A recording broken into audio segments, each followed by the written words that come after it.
When we return, we'll give General Buhari a chance to finish up the answer he gave, and then we'll move to Mr. Shekara.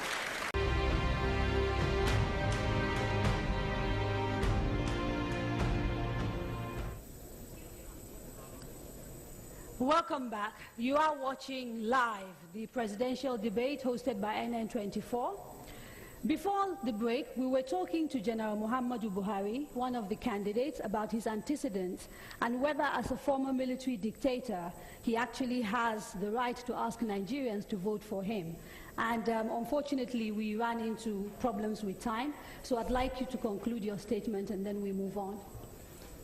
Well, it's basically about the Constitution of the Federal Republic of Nigeria, 1999.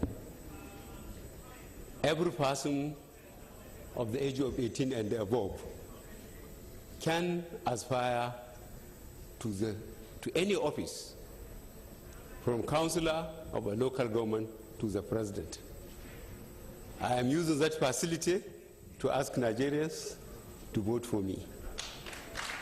Will you be able to operate as a democratic leader, given your history? Will you be able to work with democratic institutions? Yes, my antecedents in politics have shown that in 2003, I believe Nigerians know what happened. We lost an election. I didn't go on the street. I went to court and I spent 30 months. In 2007, again, I contested. Again, the Supreme Court was the last call, and it split, the decision of the Supreme Court split the court into two. 3 justices of the Supreme Court said the election was flawed. 3 said it can be managed. Nigeria could not run another election. The Chief Justice then casts the vote for the government then, which means I'm democratic. I spent 50 months in court asking for my right. The election were rigged, and the international community observer team report and our internal observer team report confirmed that the elections were rigged.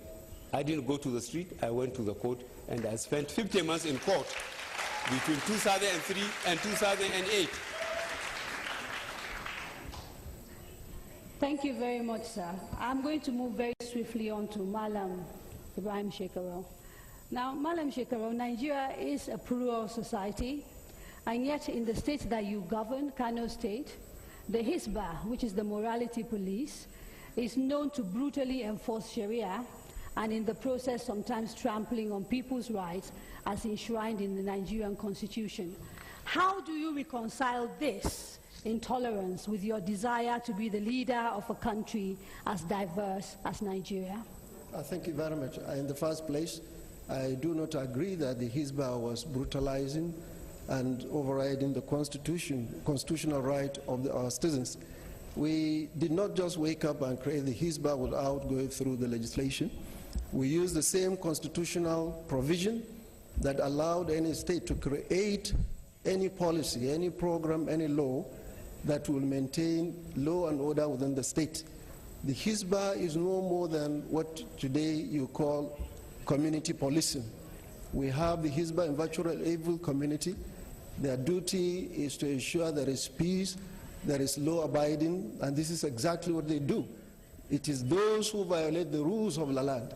And we did challenge anyone, whoever thinks that the Hisbah has done anything to him, contrary to the rules and regulations governing the land, to take his case to the law courts and challenge the creation of the Hisbah. So we didn't just by the wave of the hand created the Hisbah. It went through the legislation. There is law promulgated. In fact, the first item on the law of the Hisbah is to assist the Nigerian police in the maintenance of law and order. Now, you say that, but in practical terms, the impact of the Hisbah in Kano has included killing a film industry that was providing employment, what is known in Nigeria as Kannywood. So there has been an exodus of filmmakers out of Kano who get harassed when they are on shoots, who have been asked to submit their scripts for inspection, and a total disregard of the people's right to express themselves through art in that particular way? No, I think it's totally wrong. The Hizbah has nothing to do with the censorship.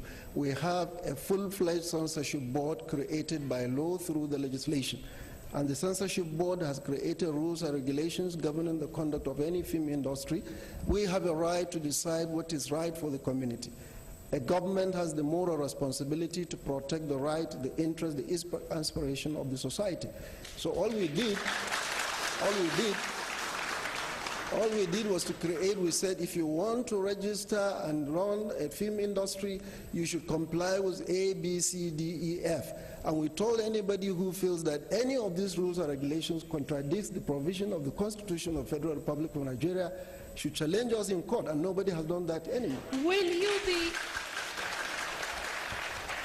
You seem to be very strong in terms of protecting the rights of the majority. What about the rights of the minority in societies that you govern? We are protecting. In fact, it may interest you to know that Kano State today is the most peaceful state in Nigeria.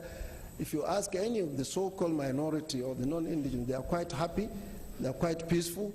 In fact, today, you'll be surprised to find that those you call non-indigenous or even the non-Muslim prefer to go for settlement of disagreement within the community, either to the Hizbah board or to the censorship board.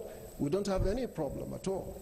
The rules are working, the society has accepted it, and the film industry is thriving very well. All we're saying is abide by the rules and regulations. And there is no community that will live without guiding principles, without rules and regulations, and think there will be discipline and order in that community. Thank you, sir. Now, since Nigeria started exploring oil, the benefits have included poverty, environmental degradation, and criminality in the region. Let me start by asking you, Malam Nuhu Ribadu, what will be your solution to these problems? Come again, ask the question. Since we started exploring oil, all we have benefited from, particularly for the people of the Niger Delta region, has been poverty, environmental degradation, and in recent times, criminality. How would you address these problems if you are voted and you become the president of Nigeria? Thank you. The problem of the Niger Delta is also the problem of Nigeria. It is a region that has produced so much, but unfortunately, we've not been able to translate it into development growth. We've neglected that part. We will have to change. We have to, as a matter of urgency, go back. We have seen what this government is doing, creating agencies, making just patronage outfits, and taking care of very few people. Action Congress of Nigeria and my own administration, with my team, will come up with a Marshall Plan, a plan that is going to address the entire and the totality of the problems confronting this region. We are not going to be wasting time with bureaucracies. We are going to ensure the resources that is coming out from there, constitutionally supposed to go to that region, will be channeled and put into addressing those issues. The environment you talk, yes, it has to be addressed. 2, youth employment, young men and young women who are today almost really being taken out of everything. We have to get back and see that they are given a chance and opportunity for them to contribute. We have to work on issue of poverty. We must address and then come up with a system that will be able to inject money and make the private sector work in the Niger Delta. It sounds really good, but these are sort of just really very general plans. Can you be a little bit more specific? And that is what has been going on. The difference in the administration that we intend to bring in is that we are going to have a Marshall Plan. This Marshall Plan is going to address one by one. We have a program, for example, on issue to do with building houses. We have a program on building roads, road constructions. We have a program on employment. We have a program on supporting through SMEs, small-scale industries to come up. Individuals will be empowered for them to pursue whatever they want. We have specific things that are going to be addressed on the environment. We believe that the companies that are operating in that region has the responsibility, first and foremost, to ensure that wherever they are operating, it is a place that the way they made it, so they must maintain it. indeed, that is one of the things that is lacking in that region. Ability for responsible agencies to play the role assigned to them and for us to see the difference. We do intend to come up with a comprehensive plan, not just Niger Delta, whatever you call it. Tomorrow, Ministry of Niger Delta. Next tomorrow, you are having an. It is not working. It has failed. We do intend to have. Thank you very much, Madam Nuhu Buhari. Thank you, Madam Nuhu Buhari. General Muhammadu Buhari, how will you deal with the issue of militancy in the Niger Delta? Well, we know how militancy started. Young people were armed, given ammunition, and sent against political opponents. Honestly, we know what happened. And after winning the elections, the militants were asked to return the weapon. They said no. If we examine the reason, it's very clear. If a young man, a teenager, is earning $50,000 a week, why should he go to school and spend 20 years and earn 100,000 naira a month? We said it before. In the CPC, we decided that the leadership, the traditional leadership, the operating company leadership, and the government at all the 3 tiers of government would have to come together and critically examine the issue of militancy in the Niger Delta and deal with it within the Constitution of the Federal Republic of Nigeria. It sounds like what you're saying is you still don't have a solution. You're going to have to sit down and come up with a solution. Is that what you're saying? No, we have a solution. The solution is we have to sit down with the Niger Delta militancy leadership. We have to sit down with their leadership, their traditional leadership. We have to sit down with the operating companies because they know the problem right from the word go. We have to rehabilitate those young men. How is your program for the Niger Delta different from the 2 other candidates? The issue of Niger Delta is not necessarily about the militants. You see, coming from my background as a trained guidance counselor, you need to go back to the root, get back to the community. There is something that tells them that there is total loss of confidence in governance. Before this young man,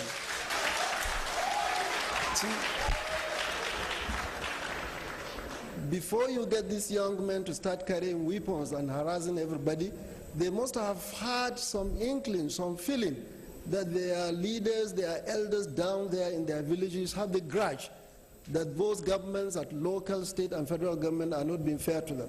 The sum total of the problem of Niger Delta is a problem of total loss of confidence, and the only part, the solution to do, of course, when you are dealing with the militants, you have to go back and address the issue of loss of confidence.